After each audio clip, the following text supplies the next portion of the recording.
Wired.com presents The Geek's Guide to the Galaxy. And here is your host, David Barr Kirtley. Hello, and welcome to episode 110 of Geek's Guide to the Galaxy. Today on the show, we'll be discussing how to handle assholes and trolls with Aaron James, author of the book Assholes, A Theory.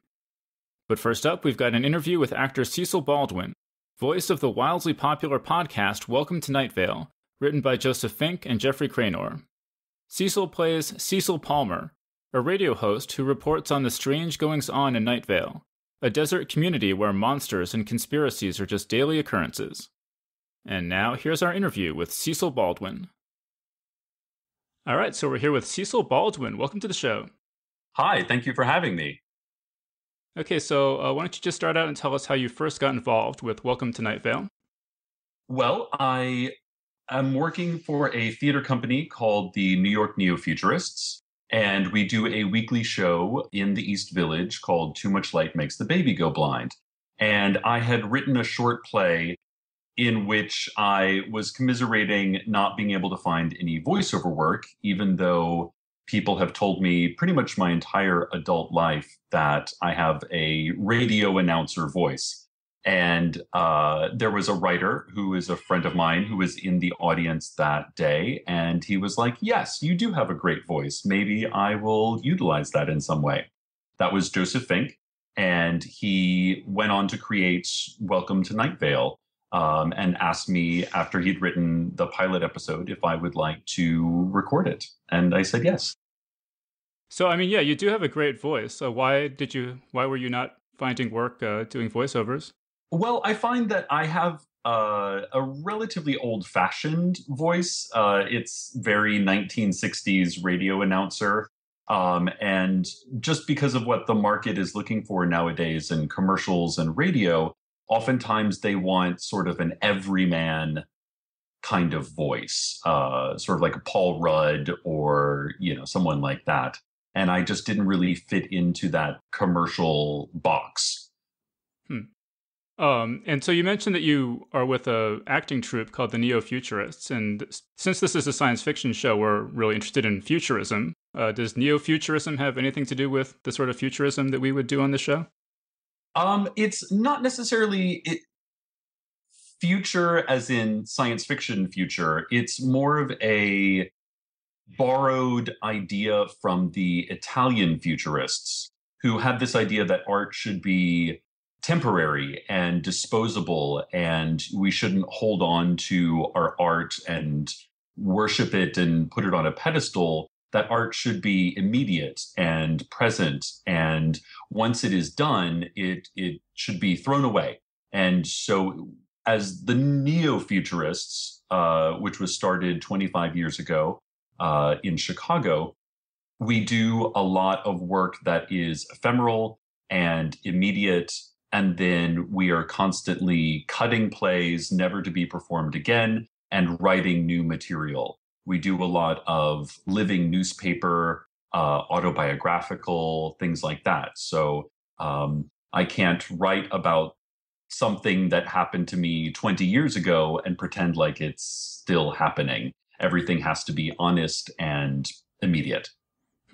I mean, just that aside, do you have any interest in science fiction or that sort of futurism?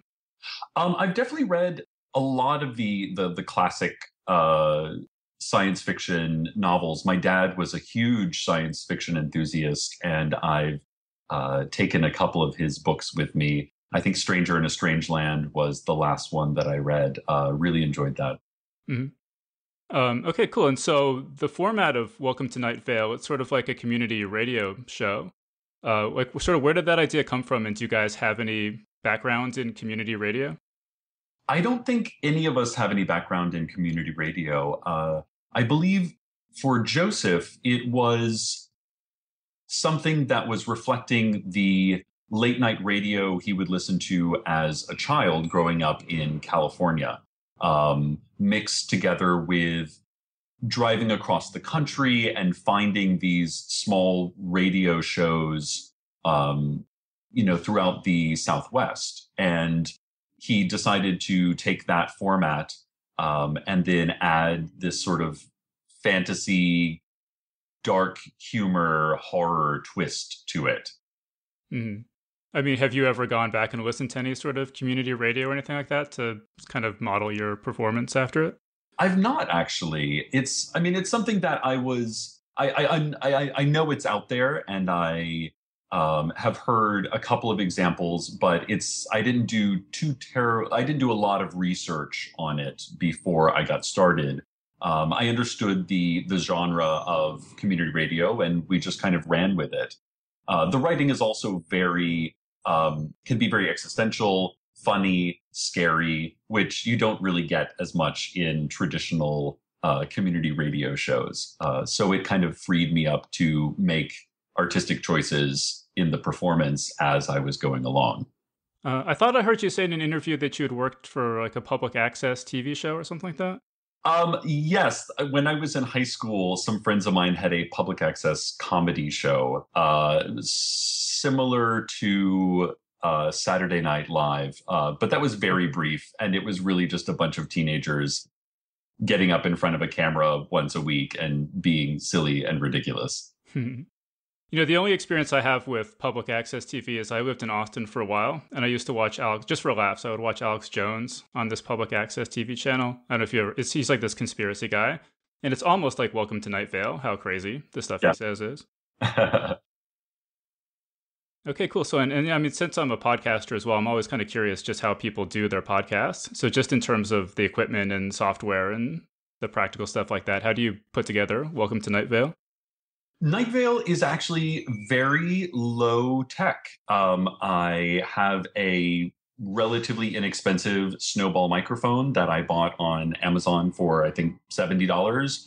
And I use GarageBand, which is, the free software through Mac. And then I just record the episodes in bits and pieces, send it off to Joseph, and he mixes it all together with music and sound effects. So it's very much a homegrown project, which to me typifies where podcasting is at right now. The idea that anybody with moderate technological skills can put together a podcast and broadcast themselves worldwide. And we've just been fortunate that a lot of people have discovered us and have appreciated the work that we do. Mm-hmm. Yeah, I actually used the Blue Snowball for the first 2 or so years of this podcast. I've since upgraded to a Blue Yeti. Oh, excellent!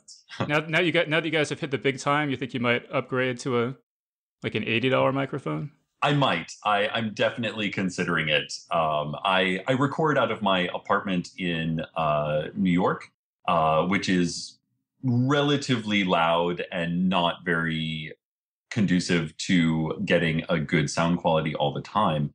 But I'm moving soon and to a much quieter neighborhood and actually have a side office that I can control the sound a little better.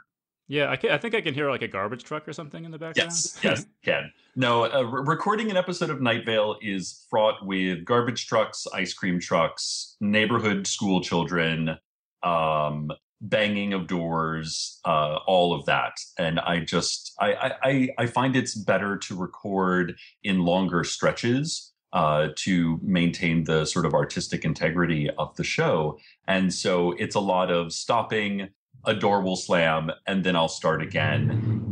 If you just heard that. Yeah.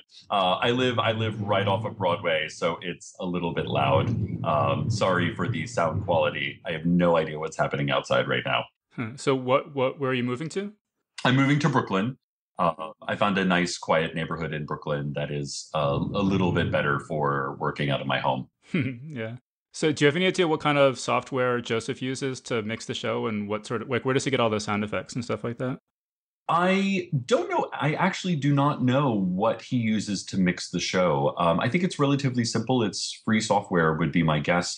I think a lot of the sound effects he finds are through a free sound effects website.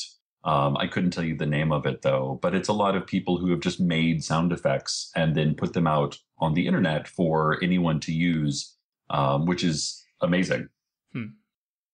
Okay, and so we have an unusually high number of listener questions for you, so I'll try to get sprinkle those in throughout this discussion. But so we have one from Greg Byrne. He wants to know, do you have any influence on the writing process? I have no direct influence on the writing process. Any influence I have is generally at the bar over a beer. I will mention to Joseph or Jeffrey, hey, it'd be cool if, and then they either take my idea or they don't, but it's always very informal. So I don't actually directly influence the writing. However, I have noticed that based on certain choices I make in performance, they will then take an idea that came out in the recording of an episode and then follow that. I believe the Cecil Carlos romance plotline was somewhat based in the performance of those episodes. Huh, that's interesting. So, I mean, did you guys start out with the idea that the show was going to have a gay relationship as a prominent part of it, or was that complete happenstance? It definitely did not. It was not our plan to have that be the main relationship in the show. Carlos was, I think, mentioned in the very first episode, and his role in the story was that of the outsider. He was the scientist who comes to Night Vale and is trying to explain the unexplainable, or at least figure out the unexplainable. And from that, the way that I performed the character Cecil talking about Carlos, this idea of a relationship came out of that. Okay, so another listener question from Rhododendron W on this subject says, since he's a queer role model to some of us, who were his queer role models growing up?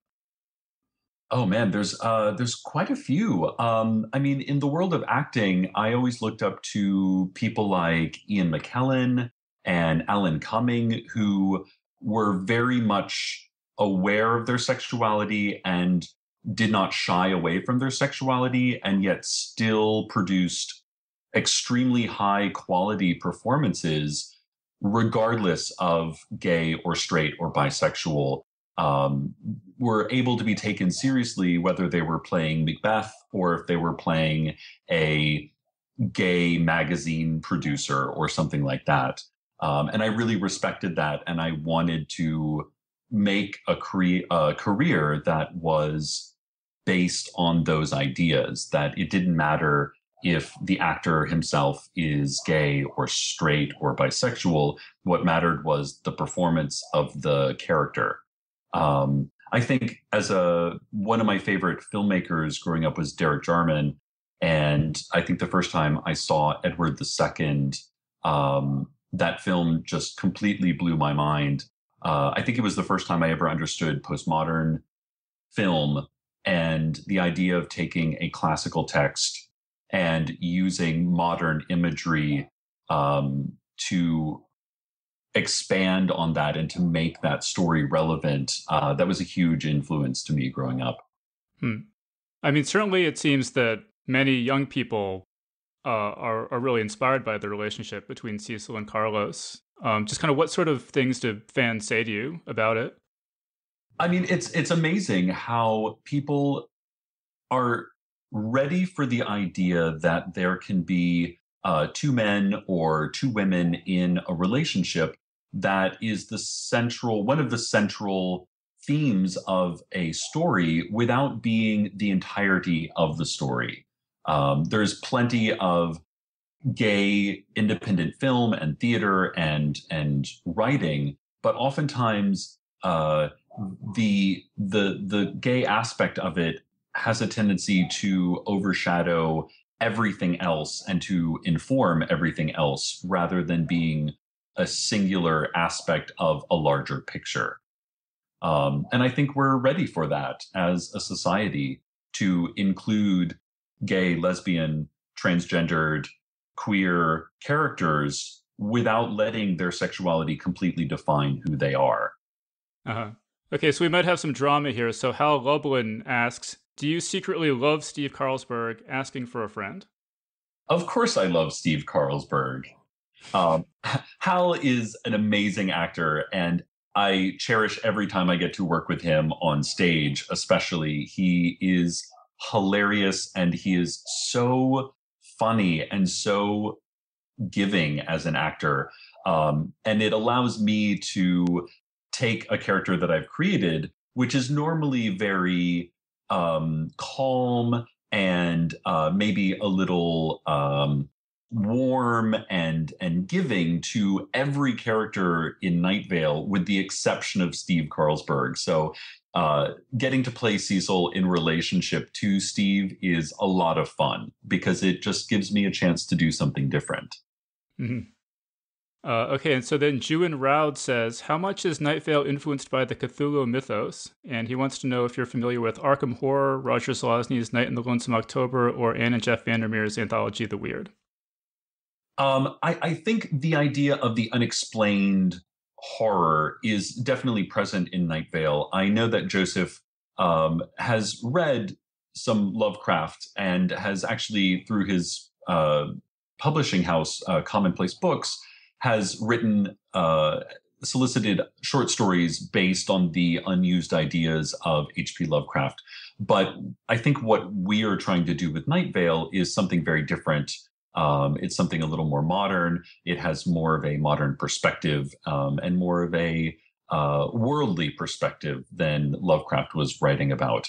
I am not as familiar with the other artists that you mentioned.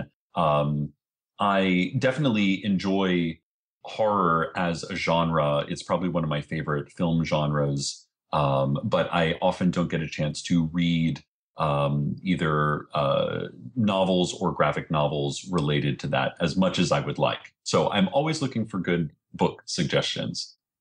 I mean, so what would be some of your favorite recent horror films? Oh man, I really enjoyed Byzantium. I thought was a beautiful movie that sort of took the vampire myth and found a really amazing way to update it and keep it relevant in a way that was smart and sexy and just incredibly well made and well written and well acted and well directed. I do enjoy my schlocky throwback horror as well. I'm a big fan of 70s Italian horror, Dario Argento, Mario Bava, Lucio Fulci, things like that. I enjoy a lot of the 80s zombie movies. I mean, I've seen a lot of stuff. I find that the difficulty with loving a genre so specifically is that after a while, you have a tendency to run out of new material. When I'm confronted with my Netflix queue, it's always, shall I watch Night of the Living Dead or,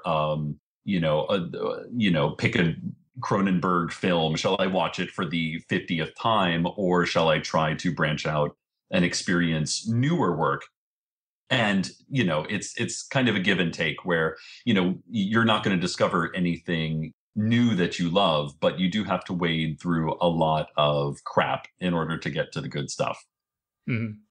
It's interesting you mentioned this Lovecraft anthology that Joseph edited, and I swear, a couple of years ago I went to an event at Word in the Word bookstore in Brooklyn, where it was some guys, and they had that exact same thing. It was a Lovecraft anthology where they had randomly assigned ideas from this list of unused Lovecraft ideas. And I wonder if it was the same guys. I don't know how many anthologies along those lines there could be. Oh, I don't know. But yeah, I don't know. Maybe next time you see Joseph, ask him if he ever did an event at Word Bookstore. I'd be curious to know that. I will. Because I actually saw an interview where he was saying he actually actively dislikes Lovecraft. I think he does.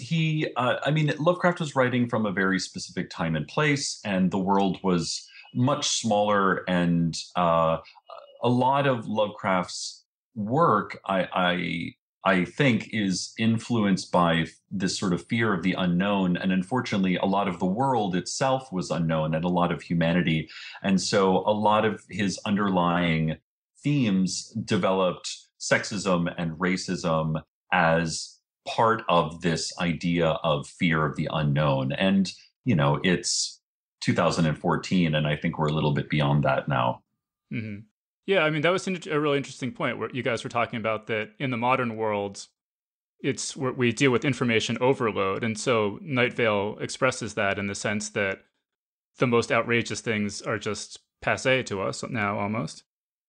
Exactly. I mean, the idea of a community of people where angels and conspiracy theories and shadowy government figures and uh, dinosaurs randomly appearing in the middle of PTA meetings can be something that is completely commonplace, can be something that is just your average Tuesday afternoon, adds to a great deal of the comedy. I think what makes Night Vale particularly scary or provocative is the idea that we don't spend a lot of time describing the horrible things that happen to the citizens of Night Vale. We leave a lot of that up to the audience's imagination. Again, the podcast format for this is amazing because it is a disembodied voice that gets pumped in through your computer or your headphones, and it forces the listener to create the horror for themselves. And to me, as an actor and as a storyteller, this throws back to the idea of the campfire ghost story, where the idea is whatever is unexplainable and whatever is unknown is one of the scariest things. If you go into too much detail, if you do all the work for the listener, then they have a tendency to become disengaged by the story because you're providing all the answers for them. And so I find a lot of classic suspense films, things like that, do an excellent job of giving you just enough information to raise the hair on the back of your neck without becoming exploitative or being too in your face. It allows the listener to come to the story rather than the other way around. Mm-hmm. Yeah, and I mean, there's all this stuff, this creepy stuff in Night Vale that I think most listeners, they just think it's kind of fun. But there are definitely people out there who believe in all these sorts of conspiracy theories. Did they ever write to you and say, like, "Hey, man, there's more. You're more right than you even know"? I don't, as far as I know, we have not received any conspiracy theory enthusiasts who have validated anything we have written on Night Vale. I would be really interested to see that email if we ever get it, though. How about just feedback from listeners in general? I mean, what do people? I mean, the podcast is so popular. Just what do people say? What reasons do people give you when they write to you for why they love the podcast so much? I think for me, being a gay actor, I do get a lot of younger people who have told me that having a central relationship that is two men is incredibly empowering for them, and it makes them feel like they're not alone out there. As well as because of the fact that Night Vale is something that is relatively PG, we don't go into a lot of gory details. We don't use a lot of harsh language. It's also something that I find that families can listen to together. And I have met quite a few young gay and lesbian transgendered listeners who have listened to the show with their parents and use that as a gateway to help their parents understand where they are coming from. And I find that amazing because then you have multiple generations of listeners, and you also have families and friends who are taking something that is very individual and turning it into something that is very community-based. I find that amazing. I also find that a lot of people have written to tell me that because Night Vale is very beautifully scripted and my performance of it is very oftentimes very calm and soothing, a lot of people with anxiety disorders will use the show to help calm them down and get to sleep when their brains are racing and they have a hard time focusing. And that is something that I did not expect, but I find incredibly amazing that I can help people out who have a problem that a piece of art that I help create can help them in their everyday life. Mm-hmm. Wow. Yeah. So, I mean, do people ever write to you and gripe about stuff, or like, are there areas of the show that you want to like try to do even better? People gripe to us all the time about everything that could possibly be talked about. And it's one of those things where we have been making this podcast for 2 years. We are independent artists. We make this podcast out of our respective homes, and we have no corporate sponsorship. So we are in the position to create the art that we want to create. And admittedly, feedback from fans is always lovely, whether it's good or bad. But it also gives us an opportunity to examine what we've been doing and say, well, this person may have a valid point, but that's not where we're taking the show. Or this person is seems to be a bit of a crackpot, or to examine each letter as it has been given. Uh-huh. Would you, I don't know if you're comfortable saying what any of those crackpot kind of things are? Oh, sometimes it's better just to delete and not on, rather than get yourself angry over someone. But a lot of things involving the introduction to the podcast is too long, and could you edit it down so it's shorter? And to that, we always just kind of look at each other and say, well, it's a free podcast. We're self-producing this. You have a fast forward button. I suggest you use it. But of course, it's sometimes better not to say those things out loud and then engage in a rather heated back and forth discussion with people than it is to just keep it as professional as possible. Uh-huh. Well, you mentioned that there's this great power to the audio format and that people use their imaginations to fill everything in. Could you just talk about the fan art / cosplay aspect of Welcome to Night Vale? The fan art was actually one of the first things that I noticed when we started to gain listenership. I find it amazing. I think it's really fascinating how people on Tumblr and all these other various websites have taken something that is very minutely described, characters who have very little physical description, and have assigned physical descriptors to those characters. Sometimes there is sort of a consensus to what a character looks like. Oftentimes there's as many different views of what a character can look like as there are artists creating art, which I find amazing. So that way there's no bounds of ethnicity or gender assigned to these characters, so it allows people to use their own imaginations. I've even noticed art where the character of Cecil and various other characters aren't even human, and all of that is valid. All of that is acceptable and valid because it is that person's interpretation of what they're receiving from the show and what they want to create in their own right. So, I mean, what characters have the least amount of consensus and most amount of consensus over what they look like? I think characters like the Faceless Old Woman who secretly lives in your home, Hiram McDaniels, these seem to be the characters that are pretty universally accepted as what they are.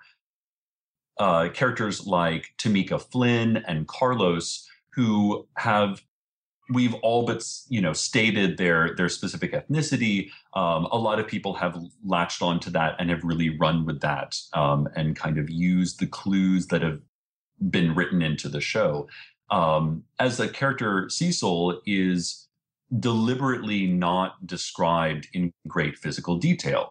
Now, this means that a lot of the ideas of what Cecil looks like have been developed by the fans. The ideas of the third eye, the purple vest, the sleeve tattoos, things like that are never mentioned in the show and have developed from the imaginations of the fans. I think in regards to the ethnicity of Cecil, there's a lot of very different ideas of what that is. And I think all of them are acceptable and valid. A lot of people have a tendency to depict him as sort of a dapper 1960s Mad Men style radio announcer who is white and blonde haired, and that is great. There's a lot of people who depict Cecil as African American or Native American or Asian, and that is great. I've also seen Welcome to Night Vale Cecil fan art where Cecil is a moth who sits on a microphone, and that as well is great because it allows the artist to bring themselves to the show and take the ideas and then process it for themselves. I have found that there's a definite need for people, especially younger people, to run to the creators of work in order to find the right answers. And we are a little bit prickly in that we don't necessarily have the right answers to give. We have taken these ideas and we've fleshed out characters, and the characters are defined by how they relate to each other, not by what they look like. And I find it fascinating when fans write me or Joseph or Jeffrey and ask us, what is the right answer for what does Cecil look like? And our answer is always, what do you think he looks like? Because ultimately, these characters exist only in the minds of the listeners. Mm-hmm. Yeah, I saw an appearance you guys did where in Welcome to Night Vale, there's this cat, Kolchak, who floats in the bathroom at the radio station. And as it develops, there are just odd details about this cat, like it has a spiny ridge and it makes kind of a roaring sound and stuff like that. And a girl asked, well, wait, obviously this isn't really a cat. What is it? Or can you tell us what it really is? And Joseph was like, no, no, I'm not going to tell you that. I mean, this is part of the fun of it is, it is spoken word. It's storytelling. If we were making a TV show based on Welcome to Night Vale, it would be very different. The actors playing the various different characters and the locations and the props and, everything else that comes along with creating a piece of visual entertainment would then become what those characters are. But for us, because it exists in the mind of the listeners, it allows that freedom for people to kind of decide for themselves.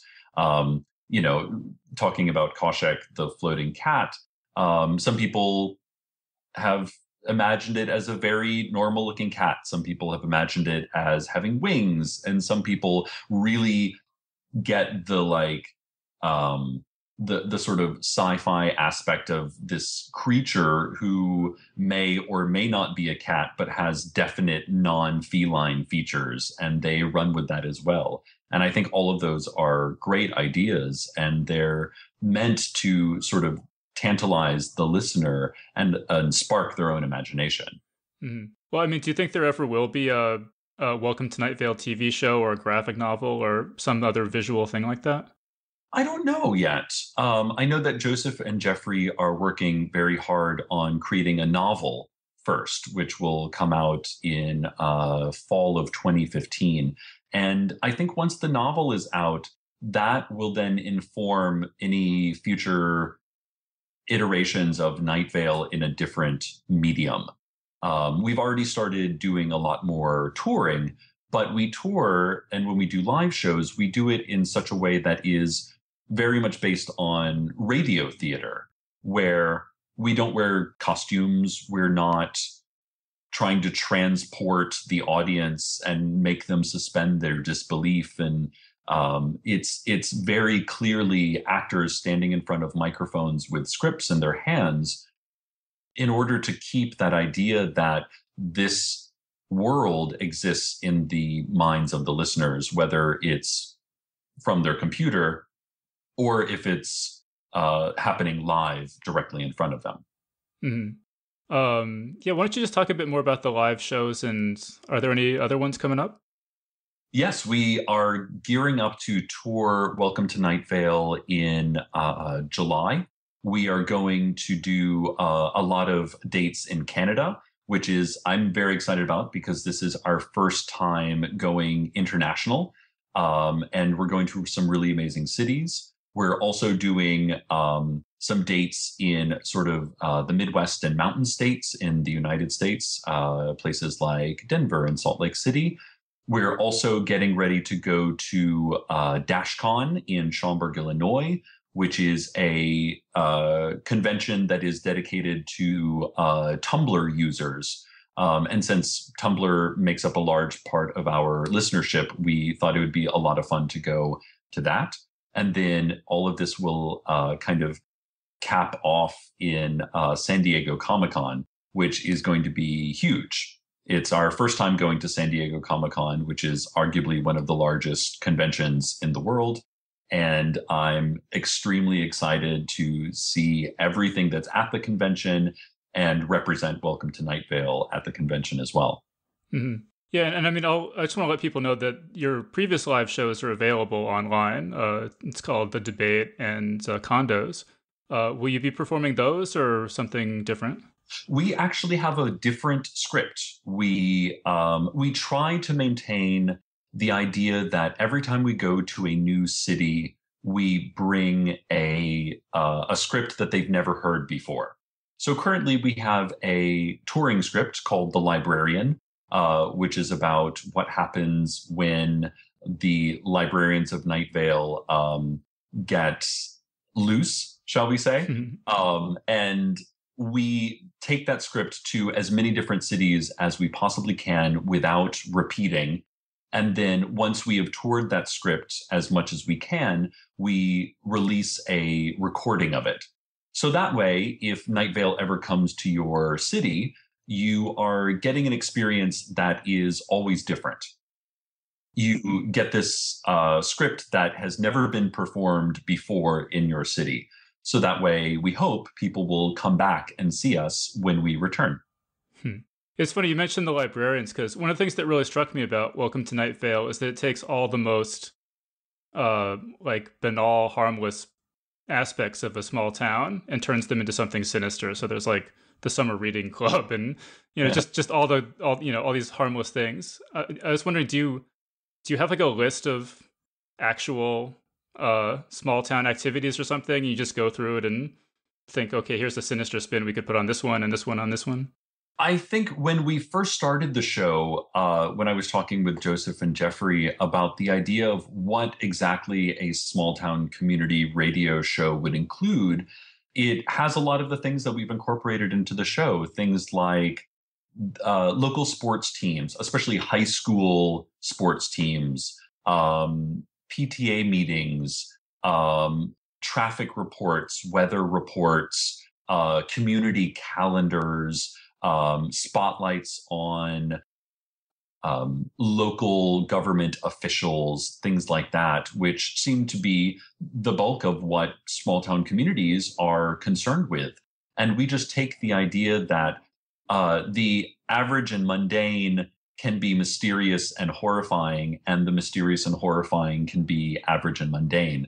And we swap those out, and it creates this lovely dichotomy that creates both humor and can also create a sense of suspense and terror.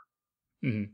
Well, you mentioned that you have a huge following on Tumblr, and I understand that a main reason Welcome to Night Vale really blew up the way it did is because of this Tumblr community. And do you think that, I don't know if people were sharing the actual episode so much on Tumblr, or were they sharing the fan art or something else that sort of contributed to the people going and listening to the show? I think it was the fan art mixed with people telling their friends that they found something and that their friends should start listening to it. Because Night Vale is released for free, it's very easy to find on iTunes and various other podcasting services. So it's not difficult to find the material on the internet. Early on, I think we noticed that like we would find these sort of mushroom areas where all of a sudden in the middle of, Australia, we would have these unusually large amount of listeners. And I'm convinced that it's due almost entirely to word of mouth.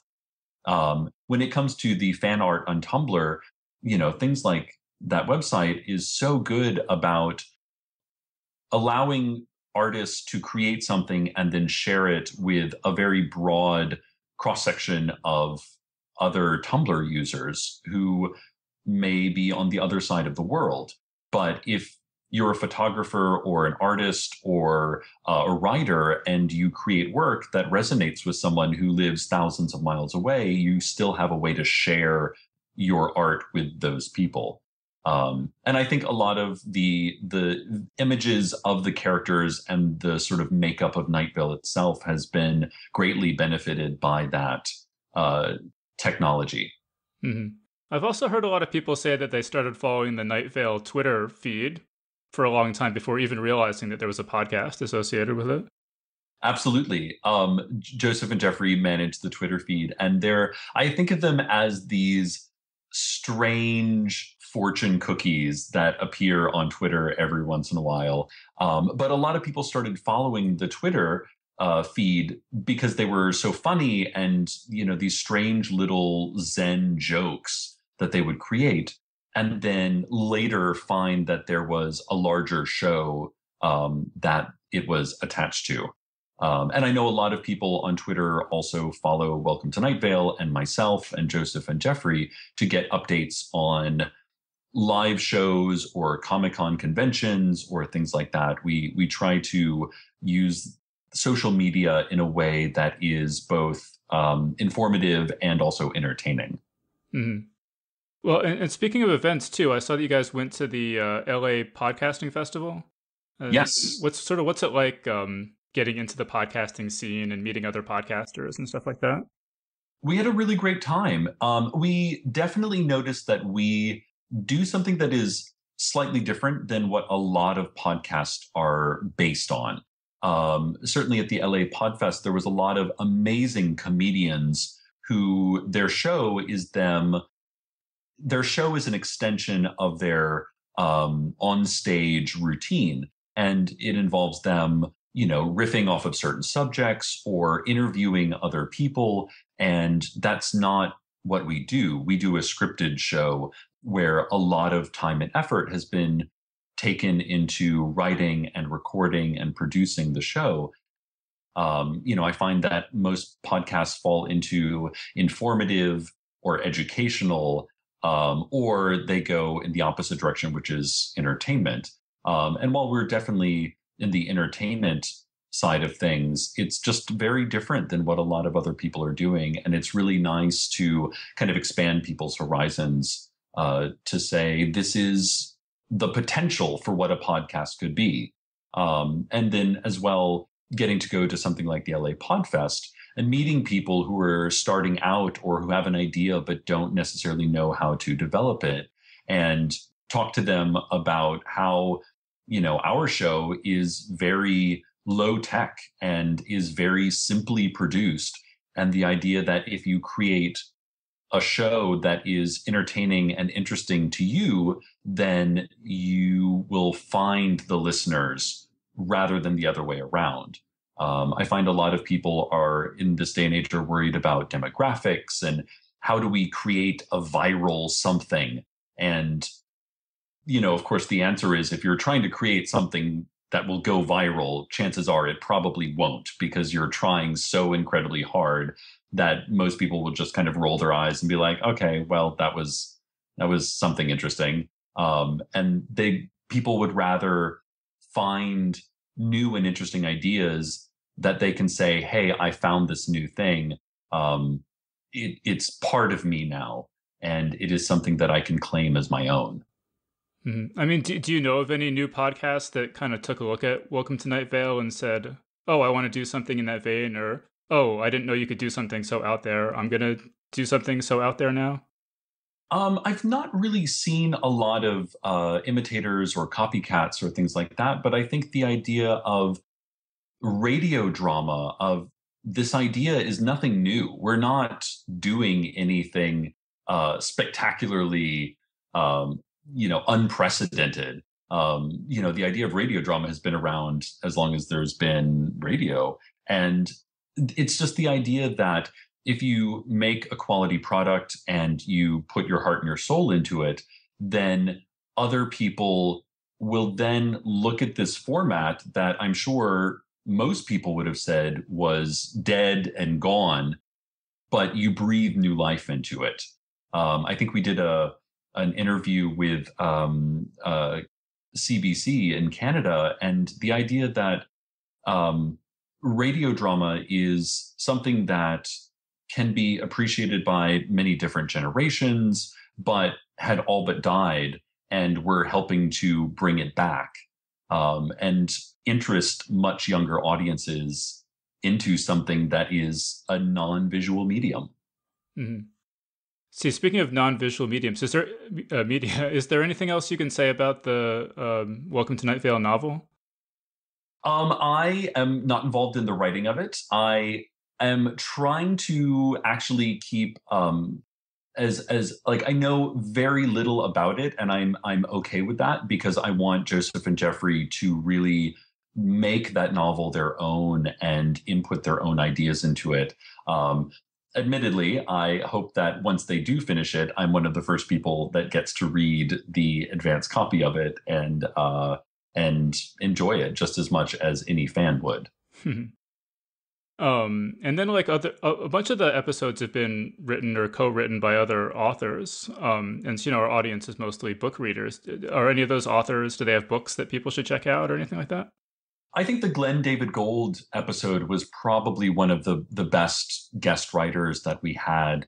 It was a really amazing episode. And, as a performer, I definitely felt the sort of fresh air of having a guest writer doing an episode. It was a lot of fun. It was written in a way that the language he uses is so intricate and carefully structured.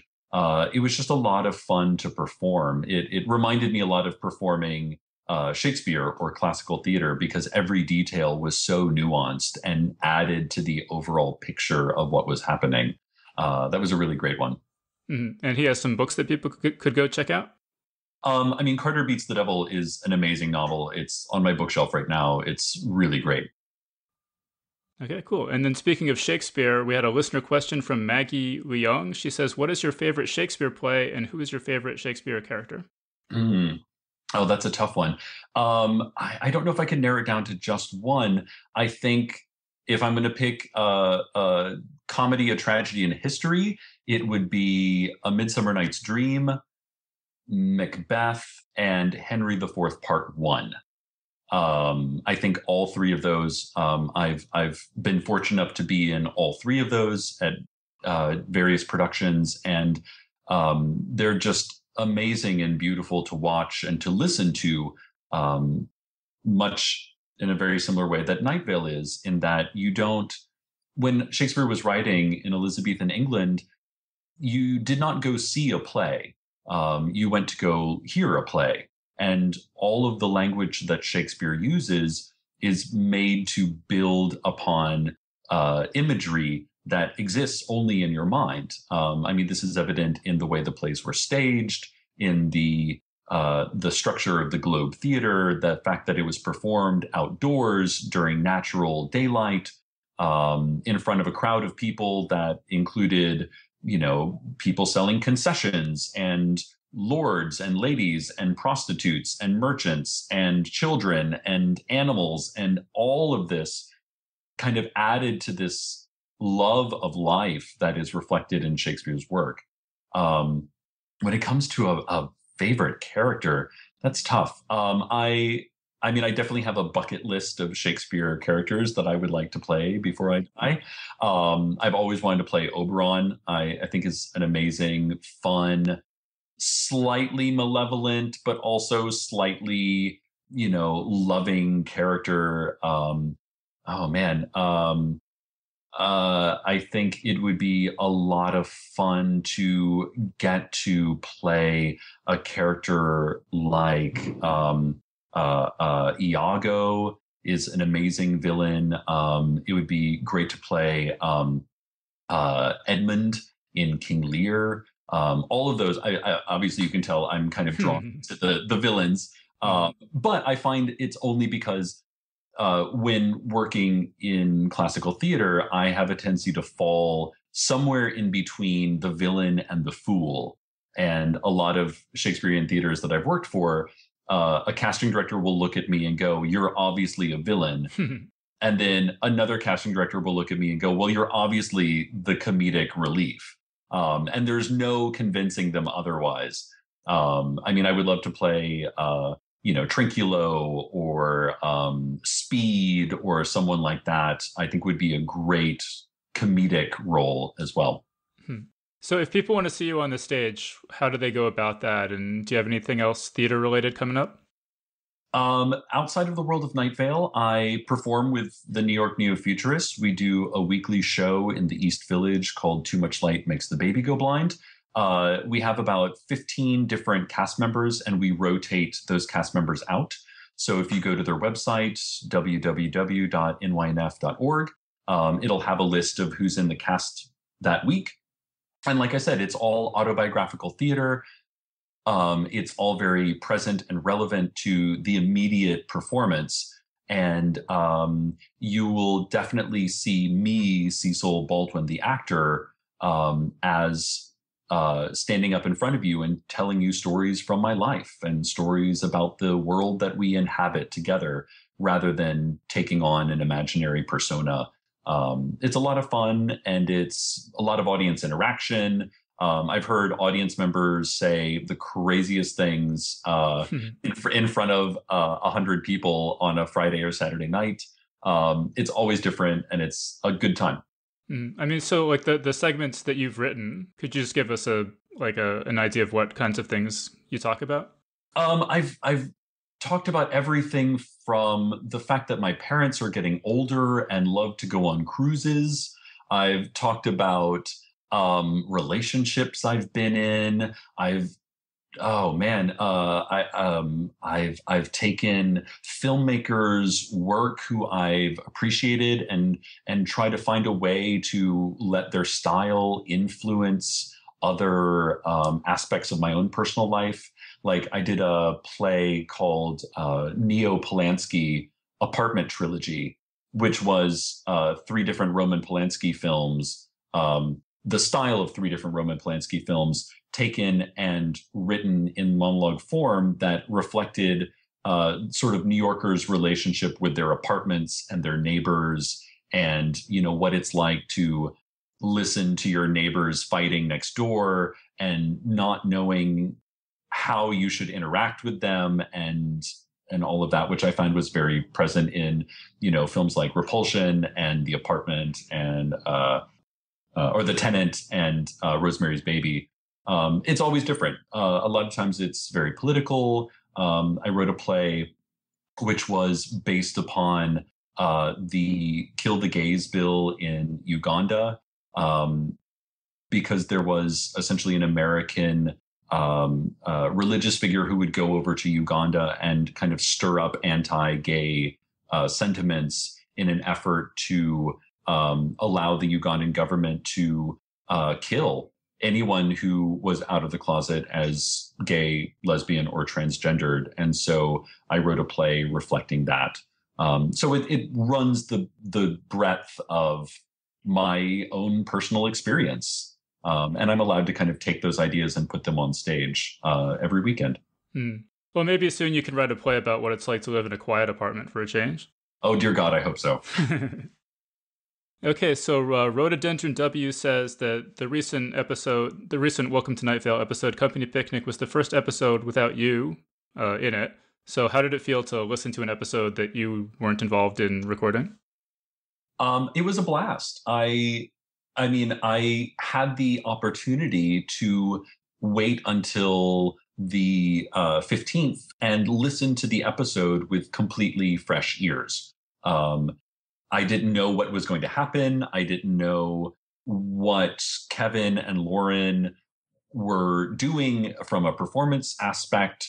I knew very little about the episode. And so it gave me that thrill of excitement when you are extremely and intimately close to these cast of characters, but you get a chance to experience an episode with a fresh viewpoint. Now, having said that, I cannot wait to return to Night Vale in the very near future. Mm-hmm. Well, yeah, and then Tweet Acceptance says, "Do you think your character would ever die on the show?" Which I guess raises the question: if you're not involved in an episode, you might listen to it and find that they've killed you off, right? I hope not. I hope my character never dies, because then I would be out of a job, and that would be really unfortunate. But no, in all seriousness, I think that the character of Cecil is definitely beloved by the fans and the creators as well. And even if the story keeps expanding, there's no reason for Cecil not to be in the mix. Mm. I mean, how much of a time commitment is it playing Cecil? I mean, if you got cast as the lead in Hamlet or something, would you still have time to do Cecil on the side? Oh, absolutely. Again, one of the great things about podcasting is that if you have a microphone and some basic computer technology, I could record this in my apartment. I can record it from the road, which we've done before when we were on tour. I can record it internationally. And then through the magic of email, we just need to upload it and then send it out to the fans. For a time commitment, I mean, it definitely takes a little bit of time because I'm sort of a perfectionist as a performer. And I'm also a director and a writer in various other projects. So I'm constantly trying to use my outside eye to say, well, this is what the audience is expecting. How can I give them something different or something new, or expand upon a character that people feel like they know extremely well? And I think it's been very successful so far. When I go back and listen to a lot of the earlier episodes, I had it was very much based in community radio. Everything was a little bit more serious. It was a little bit more flat. And as the character progressed, I realized that the more humanity I brought to the role, the more exciting the story became. One of the ways that I prepare to do each episode is I go back and listen to the last episode that was released, and I try to think, okay, if that episode was particularly funny or political or scary, how can I take a different look at the new material? And then I'll try and, respect the words of Joseph and Jeffrey to the best of my ability, and also throw in some surprises. So that way it keeps everyone on their toes. Mm-hmm. Now, I heard you guys say that in the early days you had tons of material already written, and that as it's gone on, that that sort of buffer has shrunk and shrunk, especially now with the live shows. How much longer do you think you can keep to the every other or every 2 week schedule? Is there any chance that you might have to go on a hiatus or anything like that? I certainly hope not. I think one of the reasons that people have kept listening to our show is the fact that we try to be as consistent as possible. We release on the 1st and the 15th of every month. It's always new material. We try to give people something new and interesting to listen to. And I think if our reputation was a little more spotty, where a month would go by or 2 months would go by and we didn't release anything, people would start to lose interest, because then you just don't get the chance to catch up with these characters that you feel like so well.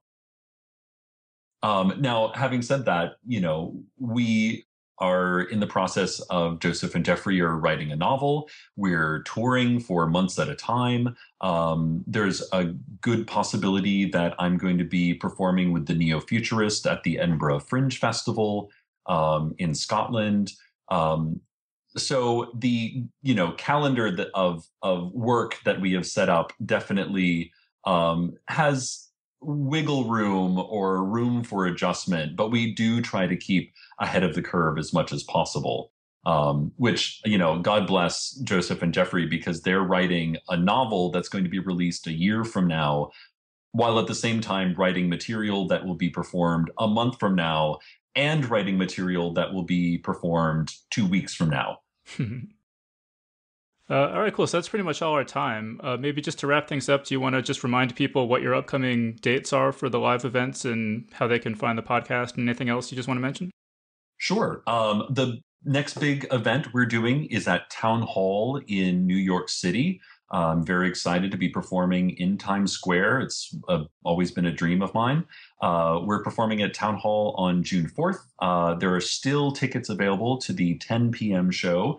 And you can find that information as well as information on our upcoming July tour to Canada, the United States, San Diego Comic-Con, and DashCon. And all of that is available on the Commonplace Books website, which I believe is Commonplace Books / Welcome to Night Vale. All right, so we've been speaking with Cecil Baldwin, the voice of Welcome to Night Vale. So Cecil, thanks for joining us. Thank you very much for having me. And that was our interview. So thanks so much to Cecil Baldwin for joining us on the show. And for our panel today, we'll be discussing assholes and trolls and how to deal with them. And I'm joined by 2 guest geeks. So first up, we've got my good friend and longtime co-host, John Joseph Adams. He's the editor and publisher of Lightspeed and Nightmare magazines, and the series editor of Best American Science Fiction and Fantasy. He's also edited many other anthologies, including the recent books The End Is Nigh and Dead Man's Hand. So John, welcome back. Thanks for having me back. And also joining us today is Aaron James. He holds a PhD from Harvard and is professor of philosophy at the University of California, Irvine. He's also the author of the nonfiction books Fairness in Practice, A Social Contract for a Global Economy, and Assholes, A Theory. So Aaron, welcome to the show. Well, thanks very much. It's nice to be here. Okay, and so how this panel came about is it just seems like John and I have had to deal with a lot of assholes lately. And I'm sure many of our listeners have as well, since it seems like assholes are everywhere. And so we thought it might be useful to just have a little brainstorming session here and try to figure out why people act like such assholes and how we should deal with it.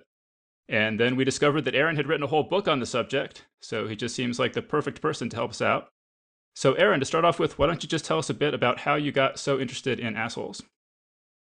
Oh yeah, the whole idea started actually while I was surfing, and when surfers share waves according to rules of right-of-way, and this one particular guy breaks the rules, sort of taking people's waves in a really brazen way, and then gets really angry and yells when they complain, completely legitimately.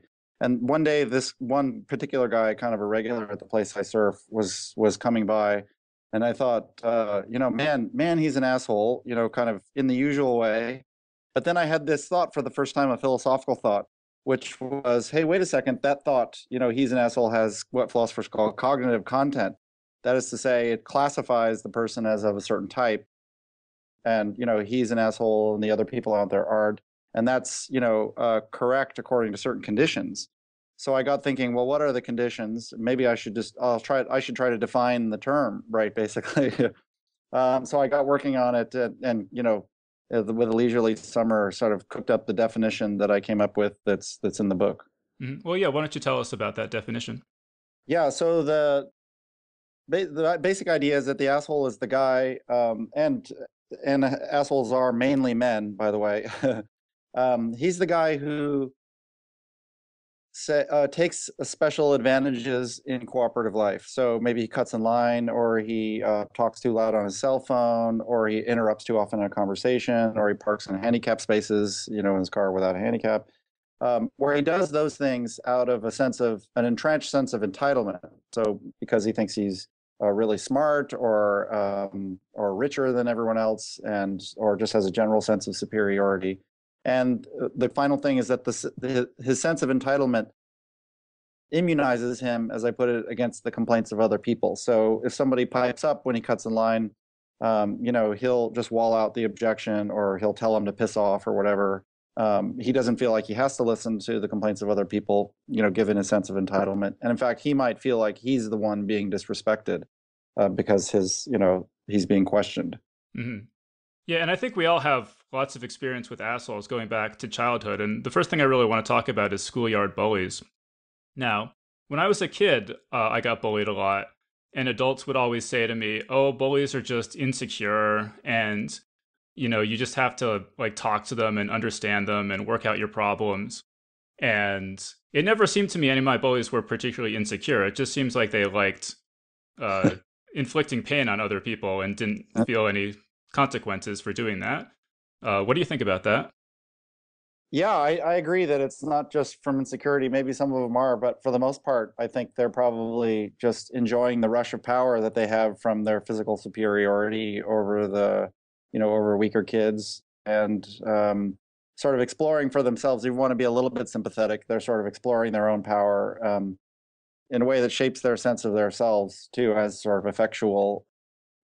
And maybe the bully thinks that they're getting recognition that they think they deserve too at an early age, when they feel sort of invisible or unrecognized. So maybe that's a little by way of sympathy, but for the most part, they're just exercising power and kind of exploring it, dominating other people in a callous way, and sort of taking advantage of what the social situation allows. In the schoolyard, if bullying isn't policed very carefully by teachers or administrators, then or other students, then the bully knows that they can get away with certain things, and kind of create a reign of terror and control, and and they're just sort of enjoying it, just like a dictator of a country does, who rises to power and got his hand on the oil spigot, and that can now dole out money to the generals to keep him in power. So it's not that different. A kind of sort of almost amoral pleasure in the exercise of power. Mm. I mean, John, what was your experience with bullies kind of growing up? Oh, well, I mean, I definitely had my fair share of bullies, and I was certainly always very frustrated by the school's decision to not do anything about it. I had this spinal defect when I was younger, and it's like scoliosis, but instead of deviating to the left or right, it deviated back to front. It's called kyphosis. And so I had a bit of a curve to my spine, and so kids used to make fun of me all the time about that, and they were just merciless. Yeah, I mean, even if they were just insecure, it doesn't make you feel any better about it. Uh-huh. And how about Aaron? Just personally, did you deal with bullies growing up? Did you have to fight anyone ever? I mean, I didn't. I think I did get into a fight in third grade, but it wasn't with a bully. It was the only fight I ever got into. I don't remember a lot of bullies. I was never bullied anyway. I was a kid, but as a surfer, believe it or not, there are a lot of bullies, and there's a lot of threats of physical violence. Partly because people. Well, no, I saw Point Break, so I mean, this is familiar, maybe. I mean, that's not just Hollywood. It really is sort of a routine thing for surfers who are competing over waves and being contentious, and people who are sort of quick to scrap for a fight sort of can use that as a way of not just enforcing their rights, but trying to get special privileges in the lineup. And if you complain, then somebody can immediately say, "What are you going to do about it?" And then there's sort of a threatening fight, and there's all kinds of versions. It's like there actually are lots of fights that break out, but in other cases, it's sort of a test of will. Who can sort of posture and be the most intimidating, and who will back down first. And but surfers do, at least certain surfers do, really quickly even right away go to threats of violence. So it happens a fair bit, especially when you get to the more hot-headed types, whose whole sense of self-respect is tied up with, being able to stand their own in a fight. It's a very silly kind of ritual, but unfortunately, still the way of the world. Mm-hmm. Yeah, and I mean, a lot of my thoughts about bullying were really influenced by Orson Scott Card's novel Ender's Game, which I read a lot as a kid and deals with bullying very prominently. And the approach that the main character in that book takes is that if someone bullies you, you just have to beat the shit out of them so badly that they'll be too terrified to ever like look at you the wrong way again. And I don't think this is the right approach at all, because it seems to me that if you beat someone that badly, then they're humiliated and they have to come back and get their revenge on you at some point. Yes. And that if you're going to fight someone, it seems like you have to like fight well enough to show that you can't be pushed around, but not so well that you humiliate the other person so much that it leads to a whole cycle of revenge. Mm-hmm. Yes. Curiously, that's also advice that people give to people about to go into prison. Oh, well. Yeah, I mean, I suppose it also doesn't work to just say, look, I'm not going to fight. If we fight to the death, and I might arrange to have somebody kill you instead of actually fighting you myself, I mean, because, then it's sort of all, but that brings the fact that nobody ever says that I presume it's like not very expensive to admittedly illegally pay somebody to have a bully, killed or whatever. Okay, so the philosophy professor is telling us if someone cuts in front of you in line, you got to kill him. Like otherwise, your problems are just never going to end.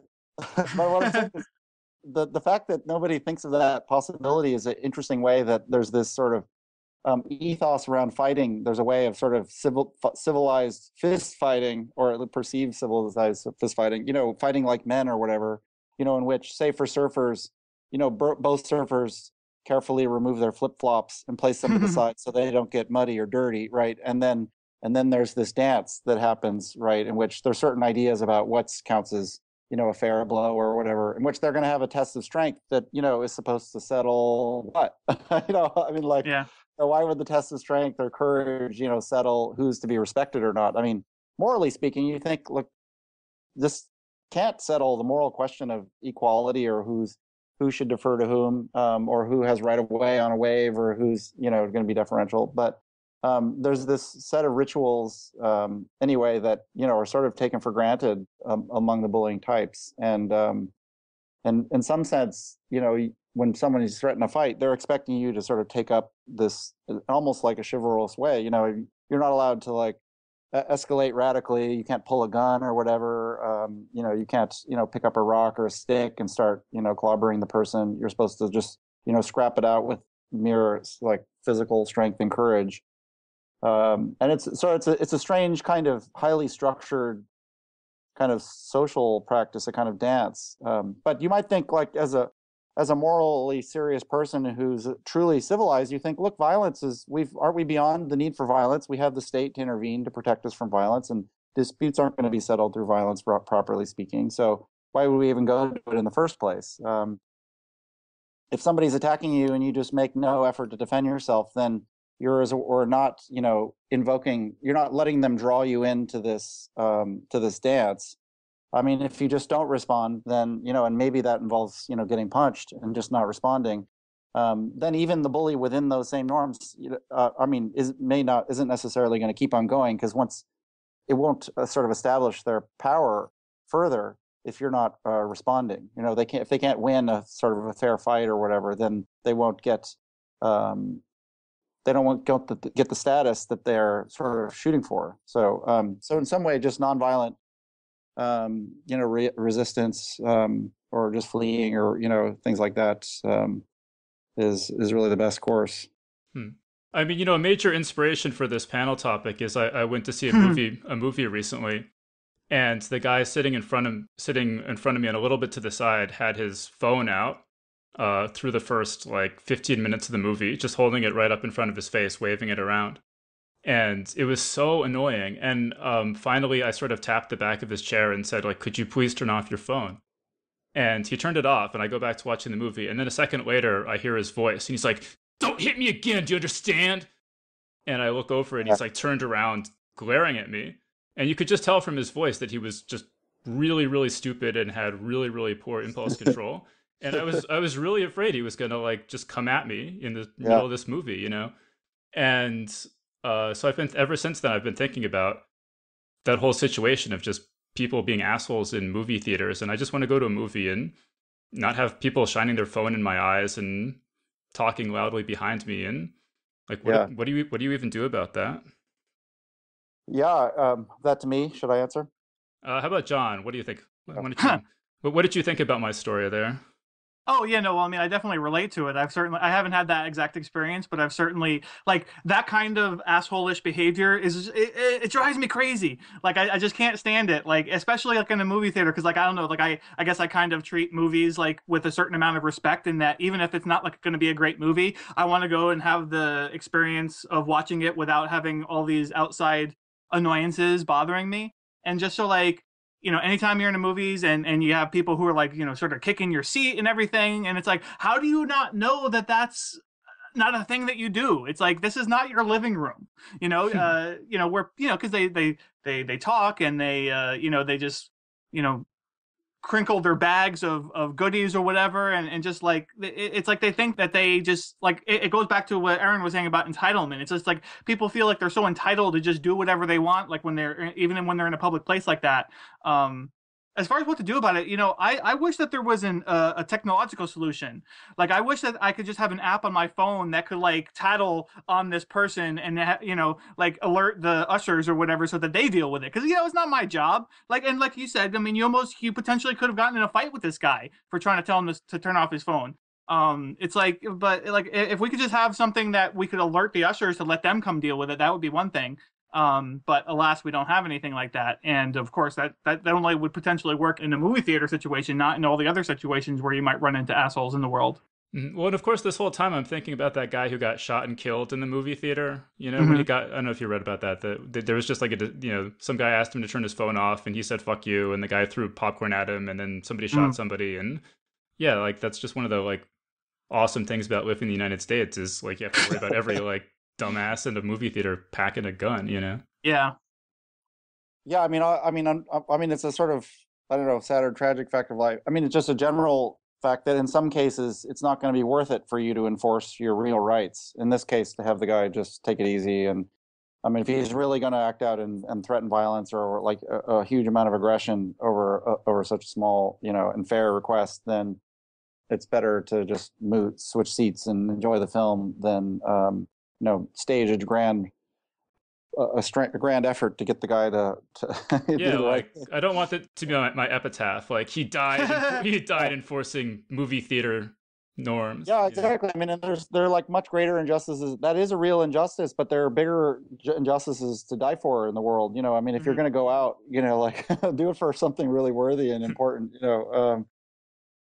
There's maybe something of a practical lesson. I mean, in some cases, you just have to avoid and diffuse those encounters, and that's frustrating for us. But there is something you can do to be a little bit proactive about them especially before they sort of become tense and heightened. And that is make a polite request calmly before you're upset. Mm-hmm. I mean, partly like inconsiderate behavior or assholes are trading on the fact that it's sort of difficult or uncomfortable for people to sort of intervene and ask. And then we often do it, but only after we're like pretty pissed off, right? And so then we sort of respond in an angry way or an accusatory way. But a good way of trying to preempt that whole dynamic is to sort of quickly make a very polite, calm, and maybe even respectful request and make a joke. Like you could say very quickly on, if the person's checking, you say, "Hey, I know I'm totally addicted to my phone too, but can we just make sure that we're not checking the phone during the film or whatever," like that. And then they might say, "Oh, okay, sure." You give them an opportunity to just have a gracious out, as it were, as opposed to defending themselves and their righteousness. So, and even that can even work with somebody who's really is. That's true if you don't know whether they're going to they really are an asshole or not. But even with somebody who you know is an asshole, not necessarily in a violent moment, it still can be worth making a polite request without any hint of accusation, because sometimes they'll do it. But if the person really isn't going to listen, then it's much better for you to find other ways of sort of satisfying yourself and your own demands for recognition, like complaining to friends or making a stand on someone. I mean, it's for some other content. Complaining about it on your podcast. Yeah, sure. There you go.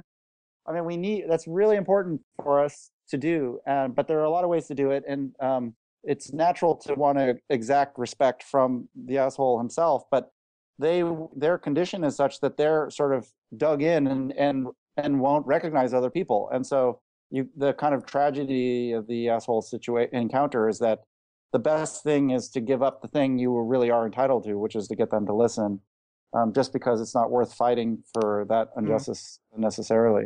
Mm-hmm. Yeah, I that's something that I think we all probably need to really hear in terms of saying something calmly and right at the start of the annoyance rather than letting it build up, because I know I always let that happen, because I won't even be motivated to say anything until I'm like furious, and it's just like it, and then even then I don't want to say anything, and so it's very hard to actually convince yourself to do it. But of course, it's like given how potentially dangerous it actually is to actually confront an asshole, since like Dave was saying, you never know what this asshole is going to be packing. It's something to definitely consider, especially for a lot of our listeners who are potentially like us and or like Dave and I, and that we're sort of geeky and not necessarily prime physical specimens. Dave would argue. But, yeah, I mean, just for I know this is an audio podcast, so people maybe don't know what I look like, but I'm 6'2". I used to play lacrosse and rugby. I mean, I'm really geeky, but it's by no means a foregone conclusion that I would get my ass kicked in a fight. I mean, I think this guy probably would have kicked my ass because he was really big, but I could at least put up a pretty good fight in most situations. I'm pretty big too, but I would expect myself to get my ass kicked, basically. In most cases, I'm probably big enough that I would maybe deter some people from trying because they don't know, but I'm not much of a fighter. So I'll speak for only myself then. Okay, not Dave. Not Dave. Right. Correction noted. Well, after I posted this on Facebook, this story, and one of my friends who lives in Austin was saying there's a movie theater there called the Alamo Drafthouse, and they have a zero tolerance policy toward being on your phone or talking during the movie or whatever. And they actually have an ad for the theater. It's absolutely hilarious. So it's this really bitchy phone call that somebody called and left a message on their answering machine after she got kicked out of one of their movie theaters about how she'll never come back.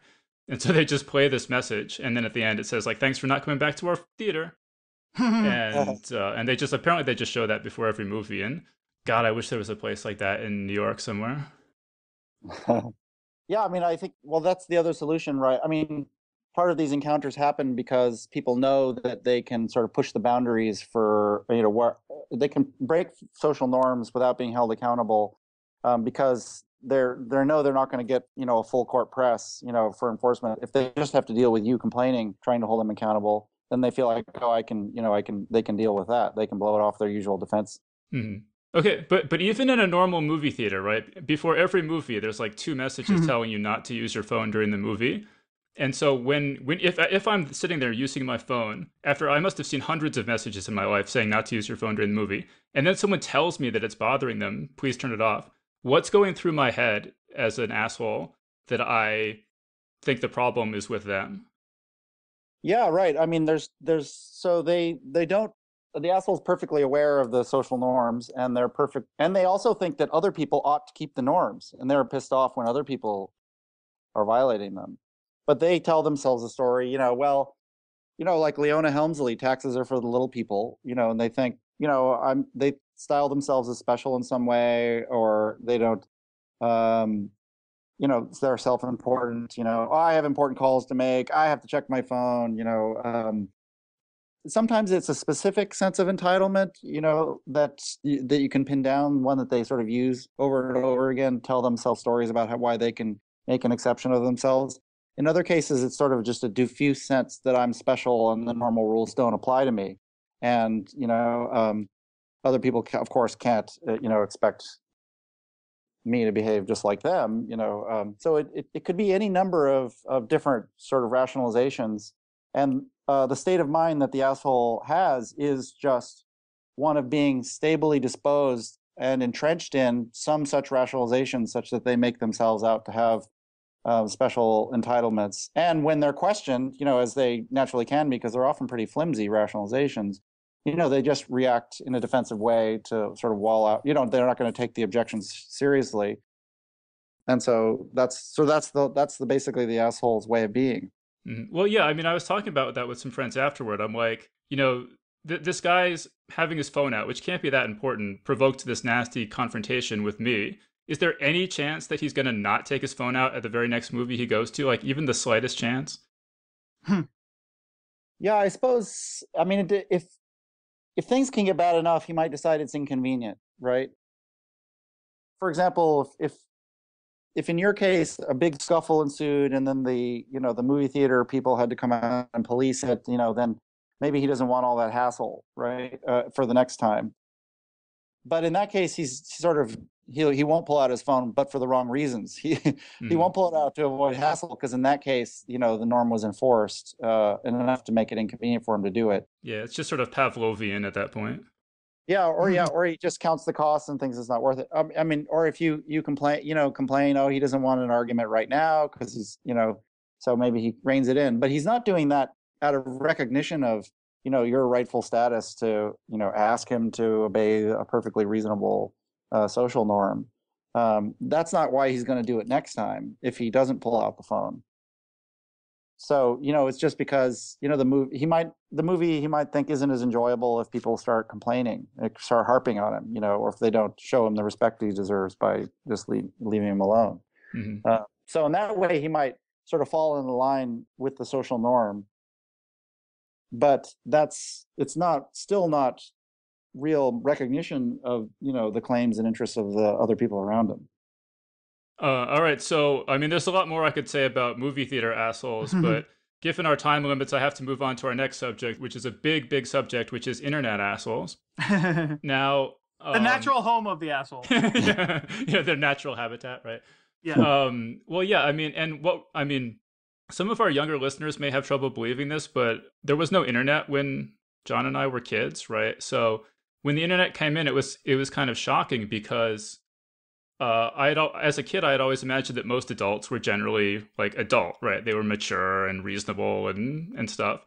And then when the internet came along, it was just really shocking to see what giant assholes most people were when they were anonymous and, could just say whatever they wanted without consequence. So I don't know, Aaron, what do you think about that phenomenon of just like the internet laying bare how many assholes are among us? Yeah, interesting. I mean, I think it does bring out the assholes, partly because it's just even easier for them to, act like an asshole in the ways that they otherwise would. But I mean, I think it maybe even more interesting is the way that distinctive features of the social context and the medium make it so that people who aren't otherwise assholes start acting like them, right? It's a couple of things. Partly anonymity, although I don't think it's entirely that, because a lot of times people, even though they're not anonymous, are still saying completely, intemperate and rude things, sort of without really even a sense that there's another person actually receiving, and being hurt by what's said. Yeah. So, now that we're on the subject of the internet, it's like my favorite part of this discussion, and one of the reasons that we actually thought to do this is because actually we get a lot of assholes commenting on our posts on Wired.com where the podcast airs, and the thing that makes it even more fun for us to be able to do this panel is that the assholes that comment and leave these asshole comments over there, they never listen to the podcast. It's like they see the article on Wired, and then they skim it or whatever. They generally don't even read that, but they're compelled to leave a comment and leave all sorts of asshole-ish comments on a variety of manners. And so it's just kind of awesome that we can actually have this discussion, and they will comment on the post and they won't even know. Yeah, and I mean, we just have the experience over and over again where someone will post kind of a dickish comment and you'll address it and it'll lead to a dialogue where it gets more or less resolved. And then someone else will post the exact same dickish comment with no knowledge that this whole conversation has already happened. And it just happens over and over and over again. So this actually gave me, I think it's a brilliant idea for a product. I want to call it Asshat Newsreader. And so it's like a newsreader, but all it shows you is the headline. And then there's a box for you to type in your dickish comment. And so it's just like a list like that. So it just saves you the trouble of like skipping over the text and the other comments and just like removes them from your computer entirely.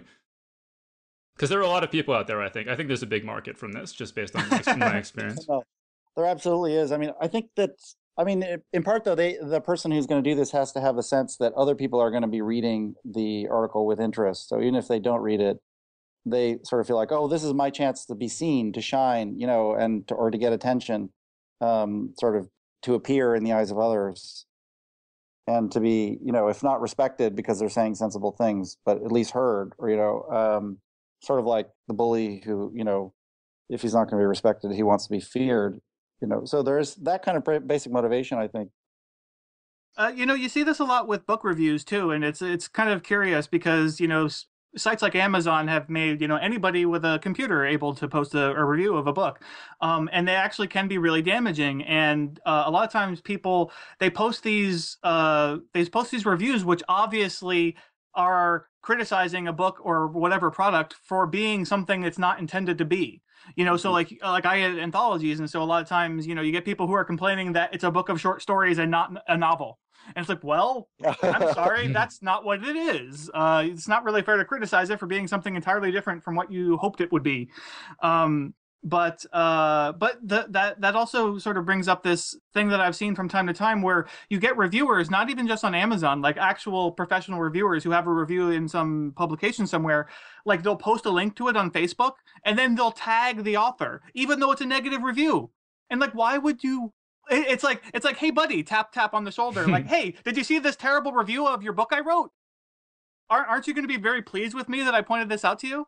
And it's so puzzling. And like I saw this happen on Twitter just the other day. Like somebody read Paolo Bacigalupi's novel The Drowned Cities, and she's like a professor, and she just like tagged him in the tweet and like was like basically like, do we really need more of this kind of book? Like, what are you doing? That's like what an asshole thing to do. And I think it goes back to what Aaron was saying about like the disconnect between dealing with a person face to face and dealing with this sort of this facade of a person that you sort of perceive on the internet, even though it's actually a real person behind there. So yeah, but it's just like it's funny how the internet like strips away those barriers that people would otherwise respect. Yeah, and I mean, and that raises the issue of should the author respond to that or not. Mm-hmm. And John and I have had kind of a long-running disagreement on this, where I'm, John's of the opinion that you should basically never respond to bad reviews, and I'm of the opinion that the internet has changed the dynamic of that, where it's much more appropriate for the author to respond to a review when it's in some way unfairly personal. Like if the person's like, I didn't like this book because the writing style was bad or something, like don't respond to that. That's stupid. But if they're saying really nasty stuff about you, nasty personal stuff about you, then I think that the dynamic becomes more like a heckler heckling a stand-up comedian, where the stand-up comedian is much more justified in shutting that person down, because the person is just being, sort of brazenly aggressive in a public place. Mm-hmm. Yeah, I suppose it's tricky. I mean, if the person is just baiting you, then they'd love it if you respond. Then, they're kind of winning you, in some sense, because you're taking the bait. But I suppose you'd want to have some specific thing that you'd want to point out or correct for everyone else for that to be worthwhile. I mean, I had my own feelings of frustration about the Amazon page for the book about assholes, which is,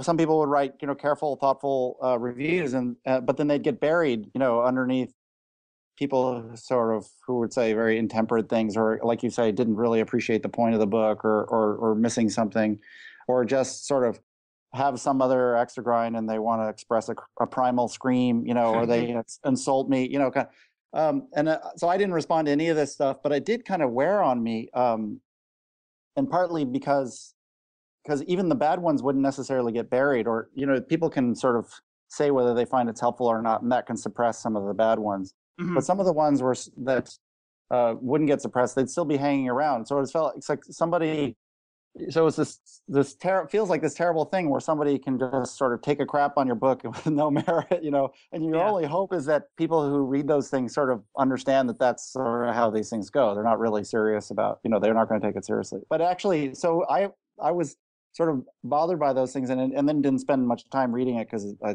didn't think there was much point to it. But I was very pleased finally when somebody just straight out called me an asshole on the Amazon review page. That just makes completely obvious how degraded this whole exchange is. So nobody can miss that this is just like trolling and trashing, and this is just a kind of garbage thing. And maybe it's a little better now over time because some of that stuff got suppressed. But I felt very gratified actually when I was called an asshole, just because it made it obvious to anyone else that they shouldn't take this seriously. Yeah. Yeah. Well, no, I think if you're trying to decide how to respond to, like, whether and how to respond to someone, it's important to figure out whether you're dealing with just sort of like a dickish comment from a normal person, a dickish comment from an asshole, or a dickish comment from a troll, right? Yeah. Because if it's a dickish comment from a normal person, like 90% of the time, if you reply and you're calm and friendly and reasonable and, try to have a dialogue with them, they almost instantly apologize and say, oh, that was a little harsh. I didn't like this, Right. but I was, I should have been more polite, whatever. And it can be hard to know whether, which of those categories it is. Whereas the distinction I would make between an asshole and a true troll is an asshole like means the stuff they're saying and a troll Yes. doesn't. Right. Mm. Yeah, I agree. I've definitely had that experience from people, not just on the Amazon thing, but people who write me with emails about the book. There's a lot of email, and then some people say very like strong, almost insulting things, and I write back. I return, all the email, and I try to say, consider it, thank you for reading thing. I'll ignore some of the criticism, but I'll address some of the concerns or whatever. And then, as you say, some people write back immediately. Oh, I'm sorry. Once it's sort of we're on a civil tone, then they lose all of the edge. And so I guess there's people posting. Like that for sure, but that still raises this interesting question of like, why would they address somebody even over an email, which is a more direct form of communication anyway? Why would they address them in sort of a slash and burn way? They're not thinking of it as a normal. Even in that case, that's not a troll, right? Who really is baiting and goading and taking advantage maybe of another person's failure to appreciate the anonymous nature or the lack of expectations of sincerity. These other people are thinking of it as an extension of normal communication, and yet they're basically swearing at a stranger for no reason. And maybe they correct once they get an actual response, but it's a strange thing that they don't start out thinking that I am addressing a person who's real in the first instance. Well, yeah, and I mean, like Felicia Day talks about this. I mean, it's so funny sometimes, someone will post a comment and say like, oh, I hate Felicia Day. She's so annoying and fake, whatever. And if Felicia Day actually posts a response and says like, I'm sorry you feel that way, what should I be doing differently in your opinion? Then the person half the time will be like, oh my God, Felicia Day is talking to me. Hi, Felicia, I love you. And it's just like, it's like you're not a real person. People just like are so used to just, like you're in your living room and you just say whatever you want at the TV and no one cares. The idea that like that person might actually hear you and respond like is like not even something that's in people's mind. Yeah, and of course, I mean, speaking of Felicia Day, that brings up the potentially the worst cesspool of the internet, asshole, YouTube. To the extent that actually there's a brilliant satire team that called YouTube Comment Reconstructions. And so there's this team of guys that they pick some stupid flame war in YouTube comments and they reenact it, but like they're sort of like Shakespearean trained actors. It's so hilarious, but it obviously points out the complete absurdity of these stupid flame wars that you end up in on YouTube. Not that you even need a flame war to get going to have it be awful. I mean, almost every YouTube post will have some horrible comment within like the first two comments, and it's just like a rule. And like I think YouTube is where the sort of dictum came from. Don't read the comments. Although it's been happening, it's basically being applied to almost everything now, especially like any kind of news article, like on a newspaper website that has anything to do with politics. It's just like the first comment's going to be like if you agree with the article, the first comment's going to be something that you find horribly offensive. But yeah, YouTube though, it's kind of its own ecosystem, and it's bizarre in how much hate there is there. Any theories about what the deal with that is? Well, I thought you were going to say, John, that it brings up how much worse women are treated on the internet. Well, that too, yeah, because it's so appearance based and misogynist otherwise. Yeah, I guess the only thing I can think of is there's sort of an abuse of something that is potentially a valuable social function. So if you think of the heckler in the comedy club or in a music club, and there's somebody like a comedian is truly like abysmal, not just like making an effort, but really abysmal, or a musician who plays like truly terrible music, and the heckler has some need to yell out, you suck, And then now everybody else, now that could be an interruption, but other people might actually feel like, yeah, I'm glad that we've established that this sucks because it's an offense against like our appreciation for the enterprise, say comedy or music, or I mean, I feel this almost every time I hear a Kenny G song. You know, I want to yell out, "You suck!" And if there was like a Kenny G website, I'd want to like trash it, or so, and I want to tell other people, you have to know that this is not good music. You know, or you know, I feel like for some, Okay, but then what if Kenny G responded and he was really polite and he's like, "I'm sorry, you don't like my music, but don't you think you're being a little harsh here?"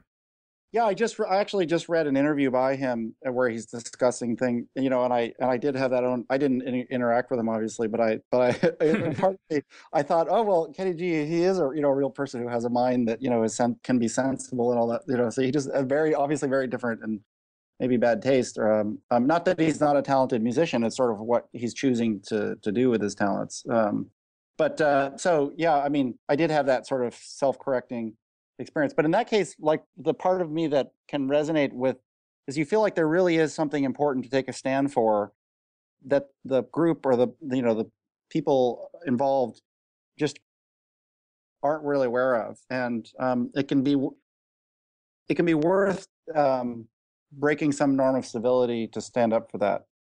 Mm-hmm. I do want to talk a bit more about how to respond to assholes and trolls and stuff. I mean, sort of my working theory for how you should do this is that if it's a dickish comment from a normal person, you should reply politely. If it's a dickish comment from an asshole, you should reply politely or ignore it. And if it's a comment from a true troll, you should ignore it. But sometimes you make a you think someone's an asshole, but they're actually a troll, and now you're in a conversation with them, and it becomes obvious that they're actually just a true troll. And then the question is, what do you do at that point? And I'm not quite sure. I mean, the best solution I found is just, I mean, you want to be like completely without emotion, right? Because the troll's whole like joy in life is to like see you lose your composure. So you want to show like absolutely no emotion whatsoever. And what I've found so far works the best is just to like say really, really boring stuff. And then they'll just get bored eventually and go away, because it's not fun if you're just saying like long, really boring things in response to their constant goading. That's good. Yeah, actually, Dave has some epic. He displayed some epic troll fighting skills in a couple recent posts. We could probably point the links out to you, or maybe Dave, you remember which episodes they were. But there was a couple recent podcast episodes that the post just had like a ton of different comments, and I saw Dave was replying to them, and I was like, at first, because I like he was saying, I tend to say don't argue back with reviews and whatever, and comments on a post like that are kind of like reviews. But I was like following it along, and I'm like, wow, man, that was actually pretty impressive. It's like, because like he said, he sort of turned some people around that were being dicks at the start, and I think it actually ended up making it a good thing. And because, well, first of all, it made the comment section lively. There was a lot of comments, and so anybody who was scrolling past, they would see there was a lot of discussion. But then also, yeah, like I think he definitely mollified the concerns of some of the people who were detractors. Mm-hmm. Oh yeah, and I did want to give in our most recent post, I did want to give a shout out to Vlad Levin and Danny from Barcelona for sticking up for us. I really appreciated that, you guys. Well, actually, that brings up another thing too. Is like, in a case where you have a post anywhere and it's like there isn't a lot of comment activity, if there's that one troll that leaves a comment there, it's awful for you, because then, like, if you're the creator of that post, the only comment there that everyone who comes to the page will see is this comment from a troll. And the same thing happens with a book review. Like, if you only have one review on Amazon and somebody gives it a 1 star and it's just a complete asshole review, it's like that's the only thing people will see when they go to see your book. And so, you sort of have to hope that somebody who knows better otherwise will get the book anyway and then post their review regardless of what evidence there is that the book might suck on the website because of the asshole review. So that becomes kind of a problem, because I've had that a couple times where I've had smaller books that just didn't get a lot of reviews, and so they only had like 4 or 5, but like 3 of them were like asshole reviews. And so it tanks your star rating, so it makes it look like the book sucks, even though it actually is. I mean, most non-assholes would consider that it's a pretty good thing, but yeah, it's Yeah. And I think there's just like a quirk of human psychology that tilts things toward bad reviews, because if somebody like listens to a podcast and they like it, they're like, hey, that was good, and they go about their day. Whereas if something pisses them off about it, then they go and post a comment.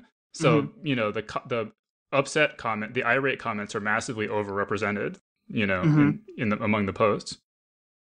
That's true. I mean, in my own experience with Amazon, and then also, there was a book excerpt that was published on Salon before the book came out for the Assholes book, and then which really got a huge amount of discussion on the Salon page, but then also on Reddit there was got over that. So, but in comparing the two things, I mean, the Salon section, which was just placed on order, of posting, sort of most recent comment appeared.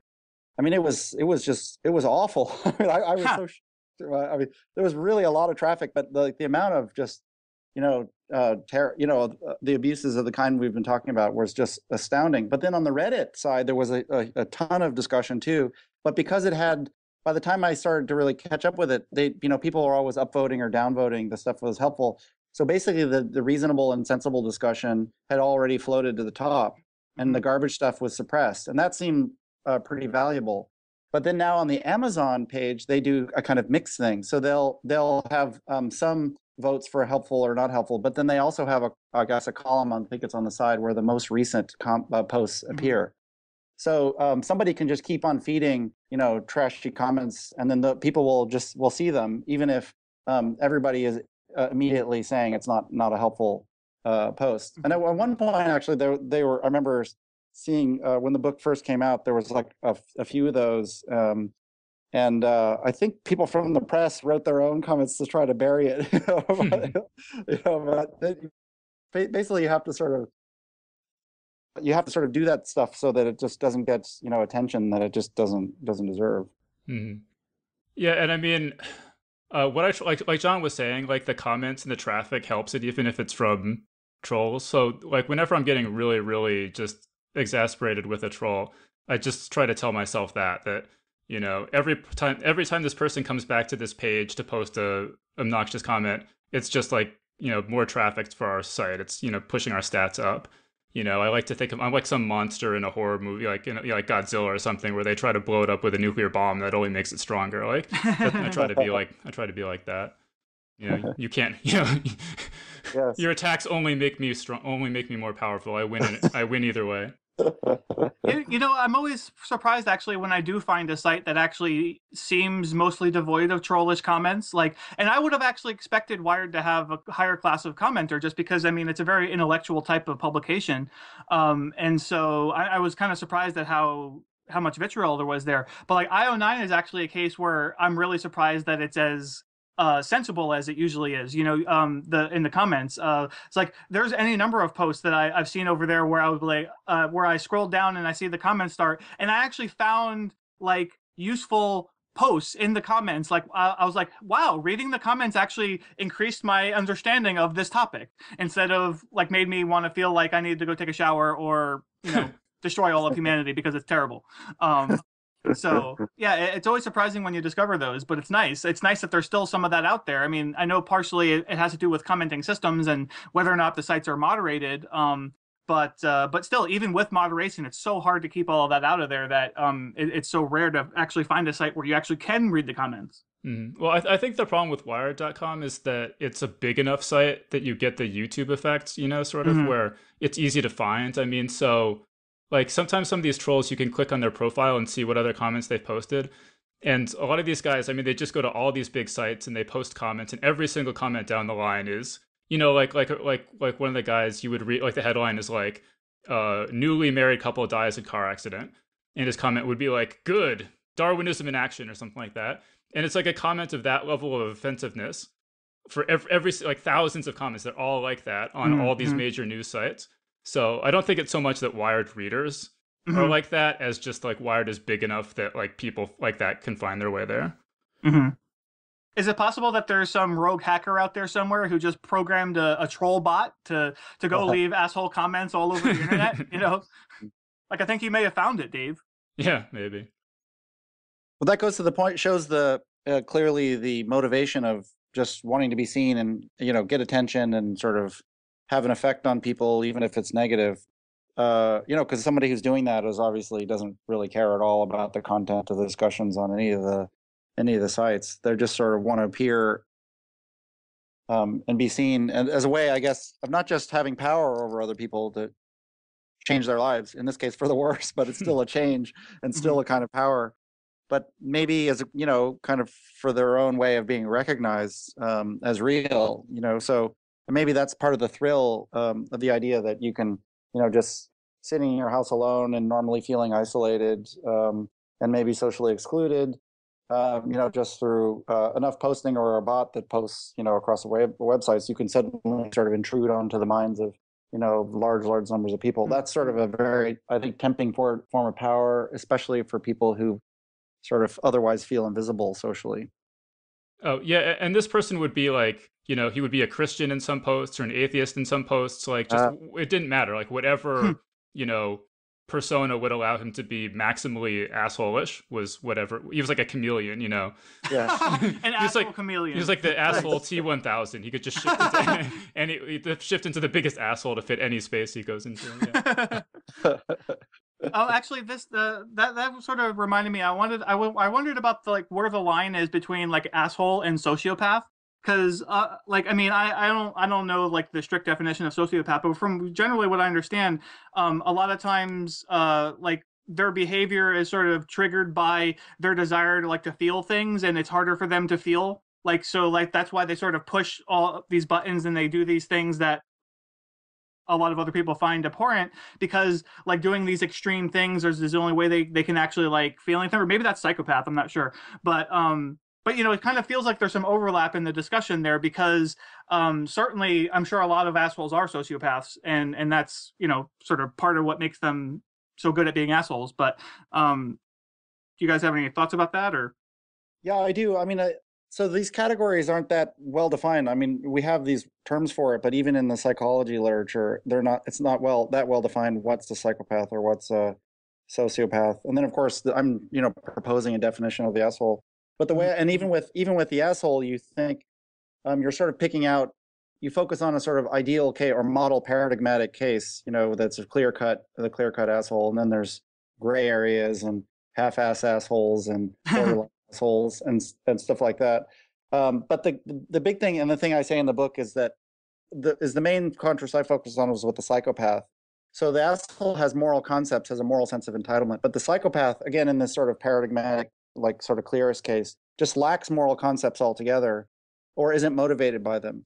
So the psychopath can usually is pretty good at understanding social norms and can predict what people are going to do, and predict what other people are going to call wrong or call an entitlement but they don't themselves, as it were, make those judgments of their own accord that something is wrong, they're not motivated as a result of that judgment. And so in that way, they're sort of amoral in a certain way, and that's the kind of, so for the proper psychopath, they can kill someone because they want to eat their sandwich, and if you say, well, don't you think that was wrong? And they'll say, well, I know society considers that wrong, but I was really hungry, and so and they won't necessarily kill just unnecessarily. They won't inconvenience themselves by killing just for its own sake.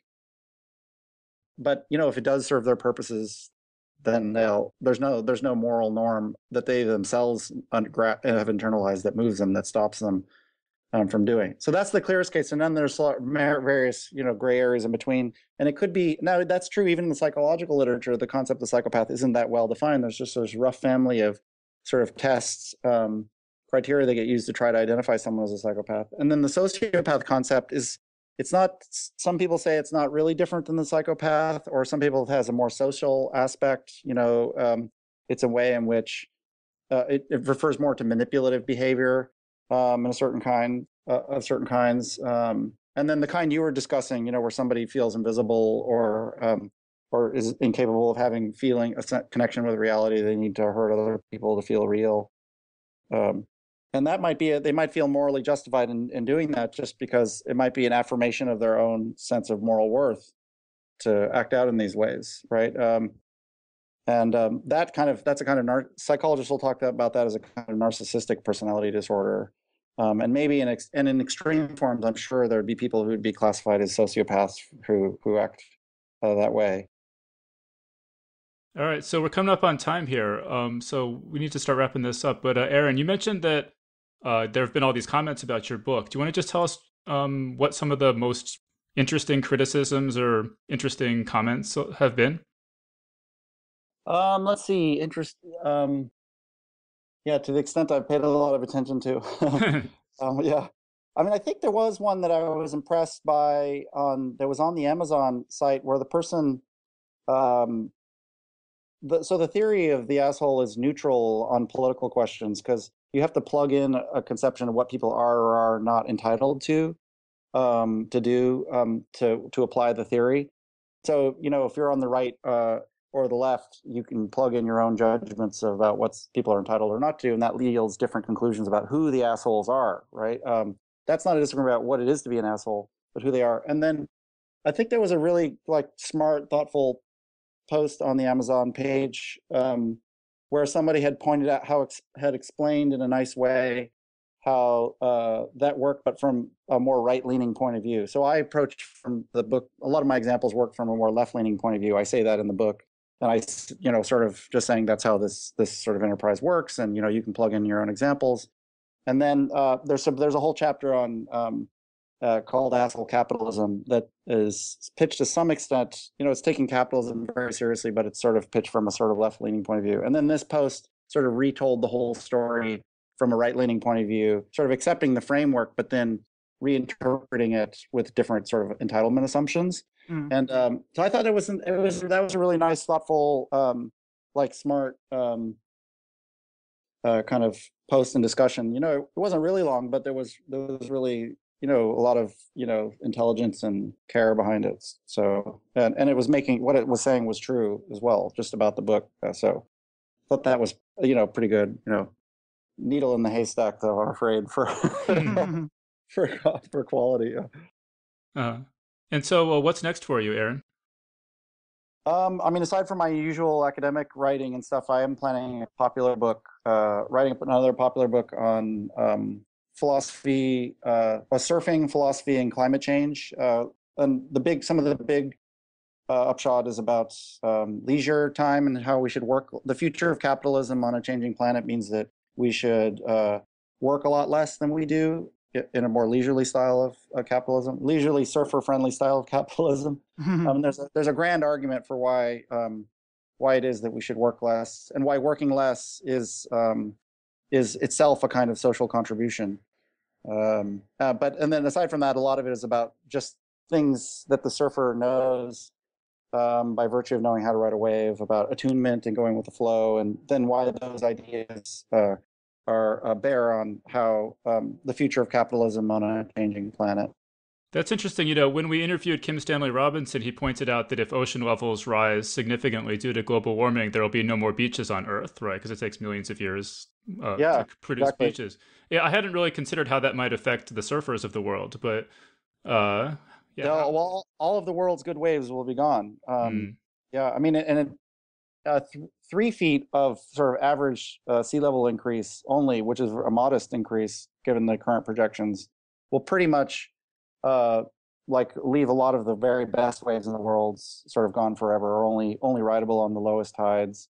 But a 10 feet increase, which scientists are now predicting because of the collapse of the Western Antarctica ice sheets, over 100 years, that basic 10-foot average increase basically means that all the world's surf spots, are pretty much gone or massively degraded. Let alone 17 feet, which some scientists cite, and it's all over. I mean, maybe there could be some new spots that come into existence, but that'll happen maybe on a temporary basis. But over the long run, it won't work, because for waves to be surfable, it requires thousands and thousands of years of very subtle, changes for, to get all of the right elements to all come together to have really good waves. So that's part of the backstory of the book, why the surfer has an existential stake in climate change and should, from a conservative point of view, be really worried about not letting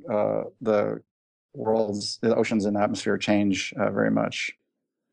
Well, that's really interesting. Unfortunately, I think we should wrap this up right now.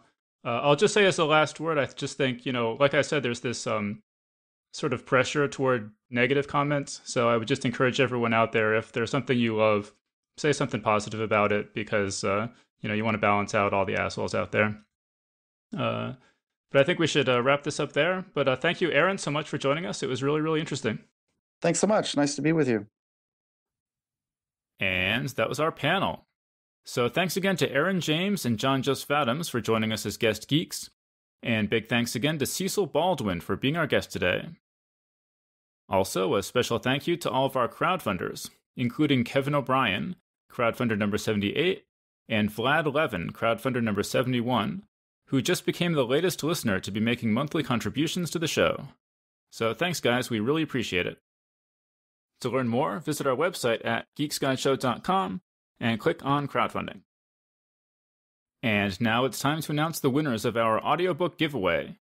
10 listeners will receive a free audiobook download of the new anthology The End Is Nigh, edited by Hugh Howey and John Joseph Adams, which FearNet says is, quote, destined to be a favorite among end-of-the-world enthusiasts. And the winners are Andy Michaels, Rob Matheny, Seth Wilson, Diane Urbanik, Jeff English, Mark Muhair, Christopher Brown, Jesse Knifley, Seth Heasley, and Charles Floating. So congratulations to all the winners, and big thanks to everyone who entered. We'll be sending out emails to the winners with instructions on how to download the book. If you don't hear from us within a few days, please email us at geeksgalaxy@gmail.com to follow up. All right, so that was our show. So thanks everyone for listening, and we'll see you next time. The Geek's Guide to the Galaxy is a production of Wired.com. For more information about the show, visit geeksguideshow.com. To learn more about your host, visit davidbarrkirtley.com. Music and voiceover produced by yours truly, Jack Kincaid. If you enjoyed this program, tell your friends. If you didn't enjoy it, tell no one. Thank you for listening.